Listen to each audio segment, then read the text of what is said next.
کیا تو نے کوئی بہت زوردار ہاتھ مار دیا تھا؟ شیخ نے کہا، یہ ہوش میں کیوں نہیں آ رہا ہے؟ ہاتھ تو میں نے بہت ناپ تول کے مارا تھا۔ میں نے کہا، اب ہر شخص کی قوت برداشت الگ ہوتی ہے، ویسے تشویش کی بات نہیں، صبح ہونے سے پہلے اسے یقیناً ہوش آ جائے گا، اسے باندھ کے رکھنا اور ہو سکے تو چھپا کے بھی، وہ میں کر لوں گا۔ شیخ نے کہا، اس سے اگلے چوک پر ٹھہر جانا، وہاں سے اسٹیشن جانے والے رکشہ اور ٹیکسی گزرتے رہتے ہیں، اب تو صبح ہونے والی ہے، ٹیکسی والے کو شک نہیں ہوگا۔ میں نے کہا اور گاڑی روک لی۔ اسی وقت ایک ٹیکسی نمودار ہوئی۔ شیخ فوراً اتر کے اس کے سامنے آ گیا، ورنہ یہ بھی ممکن تھا کہ وہ صبح دم بیگار میں پکڑے جانے کے خوف سے بھاگ جاتا۔ دیکھو بھائی، شیخ نے شرافت سے کہا، ذرا تھانے تک چلنا ہے، ایک آدمی سڑک پر بے ہوش پڑا تھا، یہ کار والے شریف آدمی تھے، یہاں تک تو لے آئے ہیں، مگر یہ خود جلدی میں ہیں، ان کو مخالف سمت میں جانا ہے۔ ٹیکسی ڈرائیور ایک بار رکنے کے بعد انکار کی پوزیشن میں کہاں تھا، مگر اکرام شیخ کے شریفانہ اور قطعی غیر تھانے دارانہ لہجے نے اسے شک میں ڈال دیا کہ کہیں پولیس کی وردی میں ڈاکو نہ ہو۔ وہ تذبذب کے عالم میں بیٹھا رہا، ایسے بے وقوفوں کی طرح منہ کیا دیکھ رہے ہو؟ اکرام شیخ نے ایک دم لہجہ بدل لیا، کوئی فارسی تو نہیں بول رہا ہوں میں؟ اس نے گرج کر کہا، نیچے اترو اور اس آدمی کو اٹھاؤ۔ جی صاحب۔ ٹیکسی والے کے سارے شکوک دور ہو گئے۔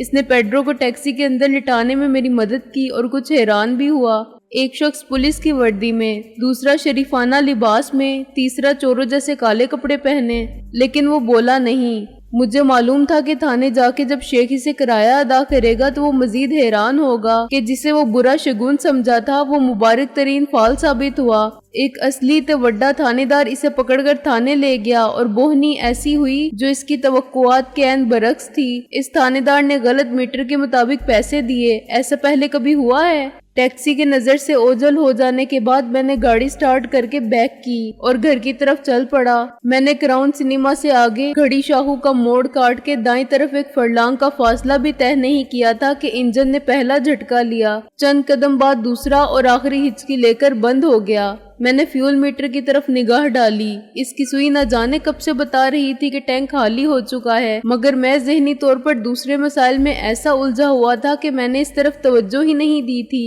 پیٹرول پمپ مجھے سامنے مشکل سے 100 گز کے فاصلے پر نظر آ رہا تھا، لیکن میرے پاس کوئی خالی ڈبہ نہیں تھا، اور ہوتا بھی تو پیٹرول پمپ سے ڈبے میں پیٹرول نہ ملتا۔ اس قانون کی مضحکہ ہیزی نے مجھے ہمیشہ حیران کیا تھا۔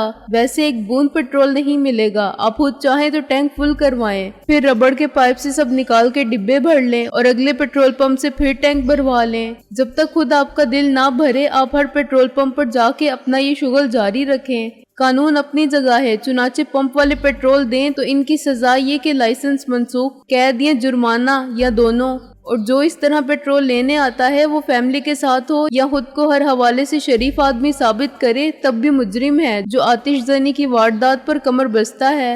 سڑک خالی پڑی تھی، فاکس ویگن کو اکیلے دھکا لگا کے لے جانا بہت مشکل کام تھا۔ 10 گز بعد میرا سانس پھول گیا۔ 2 ریڑے والے مدد کرنے کے بجائے آپس میں ریس لگاتے گزر گئے۔ ایک جاگنگ کرنے والے نوجوان نے اس خستہ حال فاکس ویگن کو دھکا لگانے کو کسر شان سمجھا۔ دھکا لگانا ہو تو آدمی کم سے کم مرسیڈیز کو تو دھکا لگائے۔ پھر ایک فقیر گلے میں کشکول ڈالے نمودار ہوا، وہ بھی روز کی طرح فکر معاش میں نکلا تھا اور ڈیوٹی پر جا رہا تھا۔ دھکا دینے کو کہتا ہے بچہ، وہ بیٹھی ہوئی آواز میں بولا، تم جیسوں نے ہمیں دھکے دیے ہیں ہمیشہ۔ وہ وقت اور مقدر کی بات ہے بابا، جس کے مقدر میں دھکے کھانا لکھا ہے وہ دھکے ہی کھائے گا۔ میں نے اس کے فلسفیانہ نکتے کا جواب فلسفے سے دیا، میں 1 روپیہ دوں گا۔ 1 روپیہ؟ وہ کھی کر کے ہنسا۔ 1 روپے میں تو فقیر صرف دعا دیتا ہے، دھکا نہیں دیتا۔ 5 دے گا؟ مجھے پہلے سے اندازہ تھا کہ وہ موقع سے فائدہ ضرور اٹھائے گا۔ اگر وہ 1 روپے میں مان جاتا تو میں حیران ہوتا اور پیٹرول پمپ پہنچنے کے بعد اسے 5 ہی دیتا۔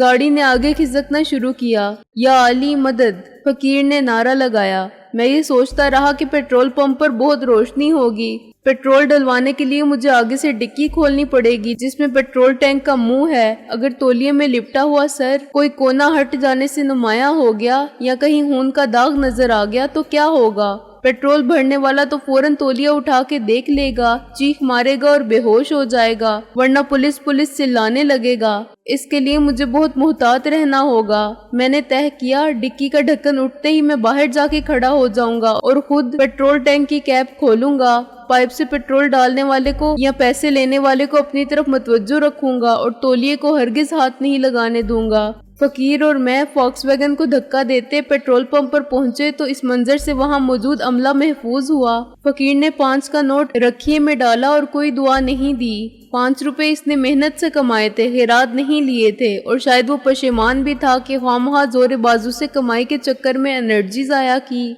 इसे मेहनत की आदत नहीं थी, चुनाचे इसका सांस मुझसे भी ज्यादा फूला हुआ था। खुद अंदर से तार खींचकर डिक्की खोलने की बजाय मैंने इस लड़के से जो पंप की नाल को मशीन गन की तरह थामे खड़ा था ये कहा कि वो तार खींचे और इसके लिए एक फजूल सा बहाना किया। माफ करना यार, मुझ में मजीद जोर लगाने का दम नहीं है, मैंने जरूरत से ज्यादा हाँफते हुए कहा। वो इस बात पर हैरान तो हुआ मगर इसने होस पाइप को वापस लटकाया और मेरी मदद की। मैंने डिक्की को उठाया और बेहोश होते होते बचा। सर के ऊपर से तौलिए के चारों कोने फिसल चुके थे और अब टायर के बीच में वो सर एक बिछे हुए तौलिए पर रखा हुआ था जैसे नुमाइश के लिए रखा गया हो।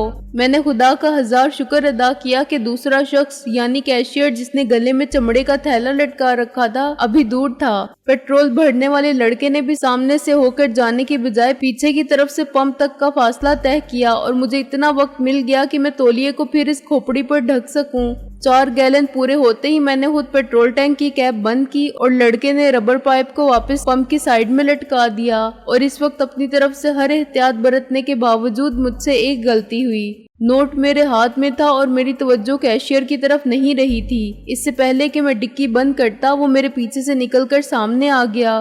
टायर को यहाँ नहीं रखना चाहिए साहब, इसने मेरे मना करने से पहले टायर उठाने के लिए खींचा। क्या कर रहे हो तुम? मैं चिल्लाया। रहने दो इसे यहीं, इसके नीचे तार होते हैं साहब, शॉर्ट हो सकते। जुमला नामुकम्मल रह गया क्योंकि टायर के खींचने से दरमियान में रखे हुए सर के ऊपर पड़ा हुआ तौलिया हट गया और मीर मोहम्मद का कटा हुआ सर कैशियर को घूरने लगा। वो जरा सी देर के लिए दहशत से मुंजमद हो गया। पहले इसने यकीनन समझा होगा कि ये फरेबे नजर है या मेरा दिमाग चल गया है। किसी शरीफ आदमी की डिक्की में लाश का सर किसी के क्यास में आने वाली बात भी नहीं। यकलक मुझे खतरे का एहसास हुआ।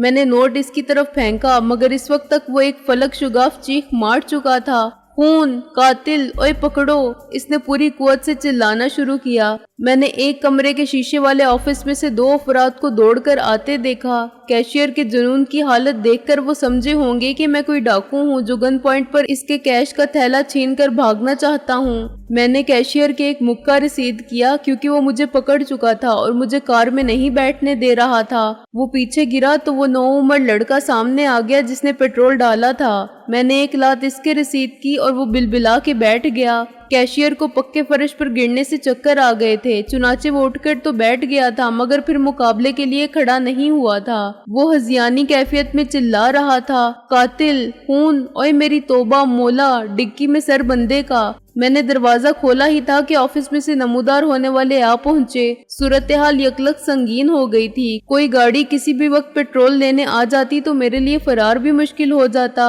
अंदर से आने वाले हट्टे कट्टे नौजवान थे और गालबन गार्ड के फराइज भी सर अंजाम देते थे। मैंने समझ लिया कि इन दोनों से मुकाबला आसान नहीं होगा। मैंने फौरन पोजीशन ले ली। अब मेरे लिए जोडू में अपनी महारत का इस्तेमाल किए बगैर निकलना मुश्किल था।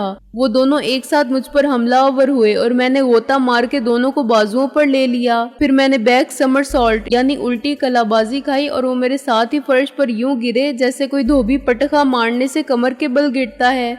वो ऐसी पेशा वराना महारत के मुजाहरे के लिए बिल्कुल तैयार ना थे। वो चित ही पड़े थे कि मैं उठ खड़ा हुआ। वो करवट लेकर उठने लगे तो मैंने बूट से इनकी ठोड़ी के नीचे किक रसीद की। वो दोनों उल्ट कर गिरे और मैं खुले दरवाजे की तरफ बढ़ा। गाड़ी का इंजन बंद था और अगले हिस्से के टैंक से पीछे इंजन के कार्बोरेटर तक पेट्रोल इस वक्त तक नहीं पहुंच सकता था जब तक मैं एक्सेलरेटर को खूब पंप ना करूं। इसके बाद भी अगर इंजन स्टार्ट ना होता तो कोई अजीब बात ना होती।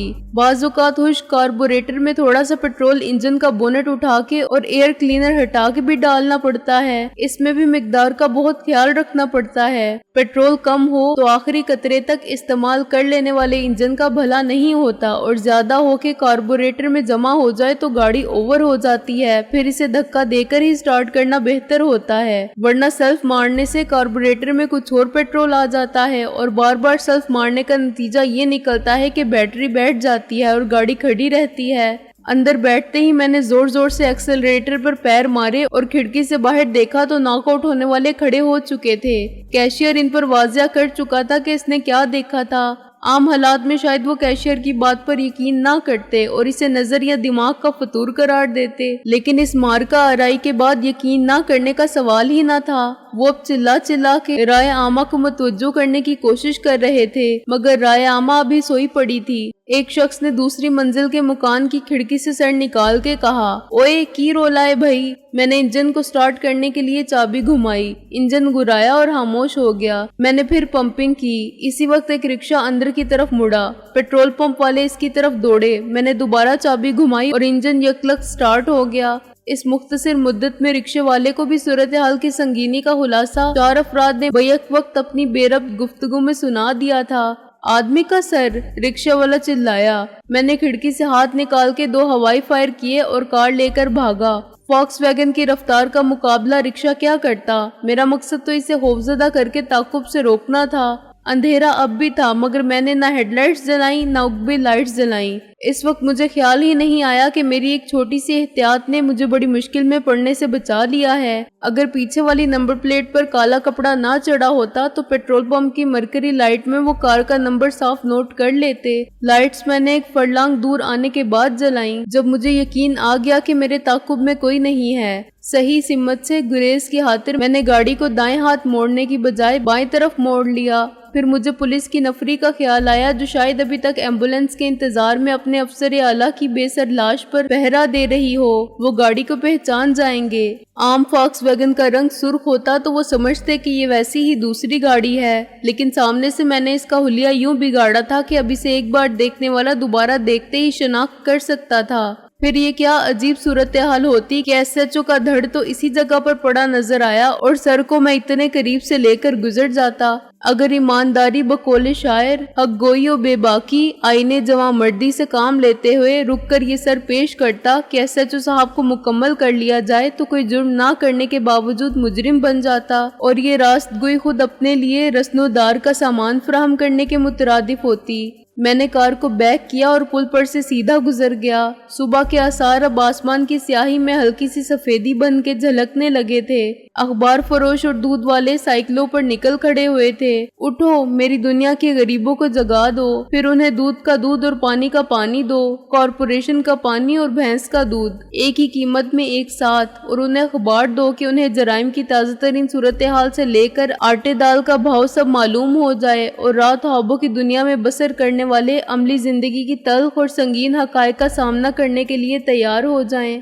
کار کی طرح میرے خیالات کی سمت بھی کوئی نہ تھی۔ کار کو میں نے غیر ارادی طور پر دائیں طرف موڑ لیا اور انفینٹری روڈ سے گزرا۔ میاں میر صاحب کا قبرستان سیدھے ہاتھ پر رہ گیا اور ایک ورک شاپ کی 4 دیواری شروع ہو گئی۔ پھر فورٹریس اسٹیڈیم آ گیا جہاں ہر سال میلہ اسپا و مویشیاں کا ہنگامہ بپا ہوتا تھا۔ اس وقت وہاں حد نظر تک ویرانی تھی۔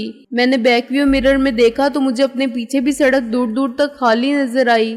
آگے مال روڈ تھا اور نمبر پلیٹ پر سیاہ کپڑا چڑھا کے وہاں سے گزرنا خطرناک ثابت ہو سکتا تھا۔ مال پر ٹریفک ہوگا اور پیچھے سے آنے والی کوئی بھی گاڑی پولیس یا ملٹری کی ہوگی تو فوراً روک لے گی۔ میں نے گاڑی کو ایک طرف روکا اور اتر کے پیچھے گیا۔ پیڈرو کا سیاہ نقاب میں نے زبردستی نمبر پلیٹ کے اوپر اور نیچے سے گزار کر دبا دیا تھا کیونکہ کنارے نٹ بولٹ سے کسے ہوئے تھے، تاہم اس سے 3/4 نمبر چھپ گیا تھا۔ ایک طرف صرف ایل پڑھا جاتا تھا تو دوسرے کنارے پر صرف 6 کا ہنسا نظر آ رہا تھا۔ میں نے اسے ایک جھٹکے سے اتارا اور وہیں پھینک دیا۔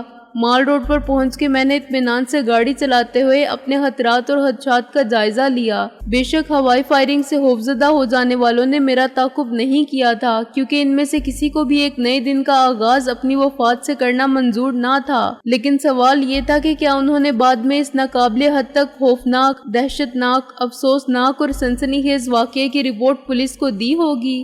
نہیں، میں نے اپنے آپ سے کہا۔ رپورٹ میں وہ کیا لکھوائیں گے؟ سب سے ضروری کام تو یہ تھا کہ وہ کار کا نمبر نوٹ کرتے۔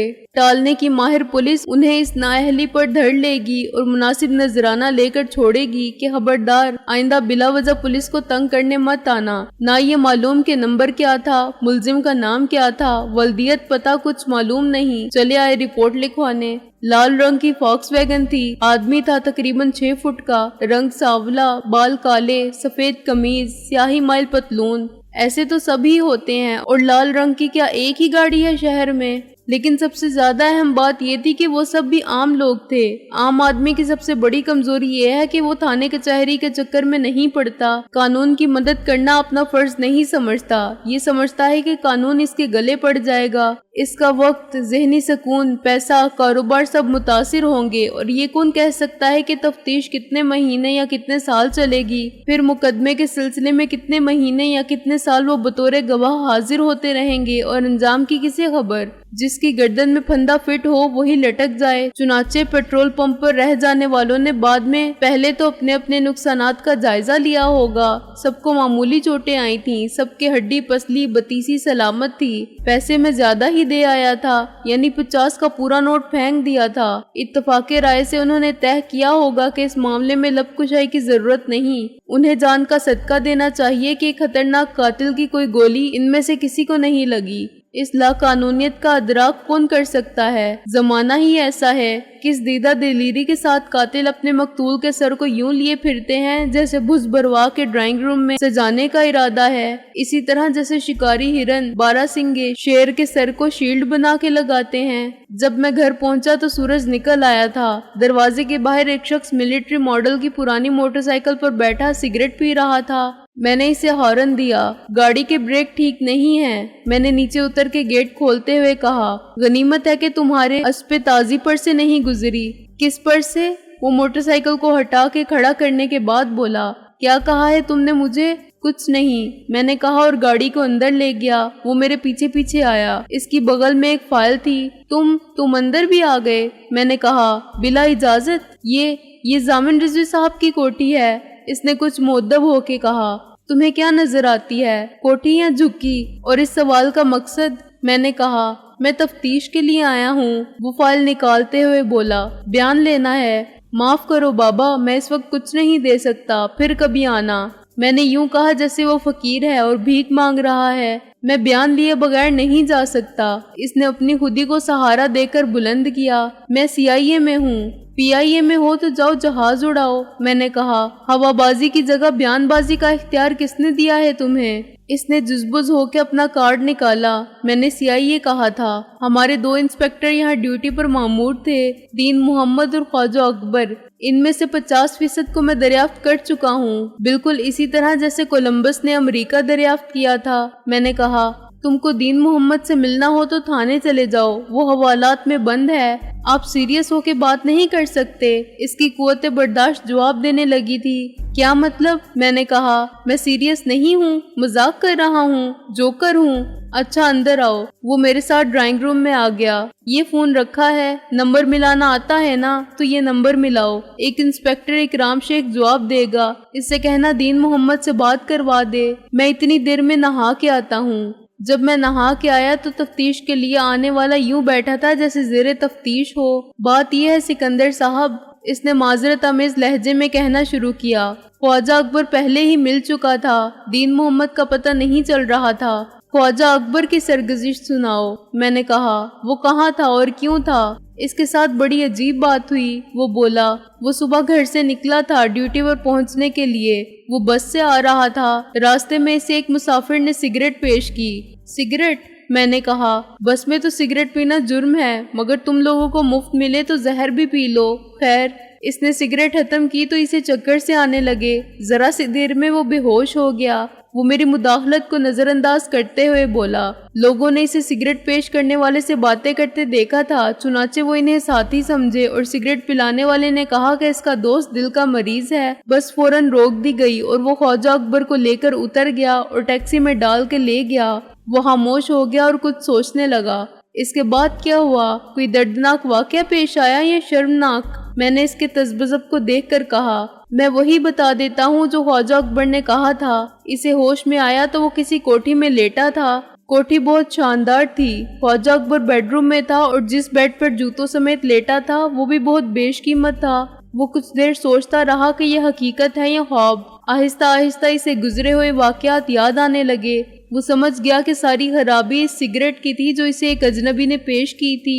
ये कोई गैर मामूली बात नहीं थी। वो शरीफ आदमी नजर आता था और कुछ शरीफ आदमी बाइखलाक भी होते हैं जो किसी हमसफर को एक सिगरेट पेश कर देने में कोई मुजाहिका नहीं रखते। ख्वाजा अकबर का सर बहुत भारी हो रहा था और वो लेटा हुआ सोच रहा था कि कहीं इसने गलत तो नहीं समझा। मुमकिन है इसकी तबीयत बिगड़ गई हो। वो हाई ब्लड प्रेशर का मरीज भी है। इसने सोचा कि कहीं मुझे दिल का दौरा तो नहीं पड़ा था और ये उसी शरीफ आदमी का घर तो नहीं है, वरना ये कैसे हो सकता है कि सिगरेट पिला के बेहोश करने वाला इसे एक सजी सजाई कोठी में इतने आराम से लाकर लिटा दे। एक अजनबी दूसरे बेहोश अजनबी को उठा के तीसरे अजनबी की ख्वाबगाह में कैसे पहुंचा सकता है। वो सोच रहा और किसी नतीजे पर पहुंचने के अलावा उठने की और किसी को पुकारने की कोशिश कर ही रहा था कि एक औरत अंदर आ गई। ख्वाजा अकबर को देखते ही इसने एक चीख मारी और पट से गिरकर बेहोश हो गई। ख्वाजा अकबर को वजाहत का मौका ही नहीं मिला। वो भौंचका बैठा था कि दो हट्टे कट्टे नौकर और दो मुश्तंडे नौजवान अंदर आ गए जो इस औरत के बेटे थे।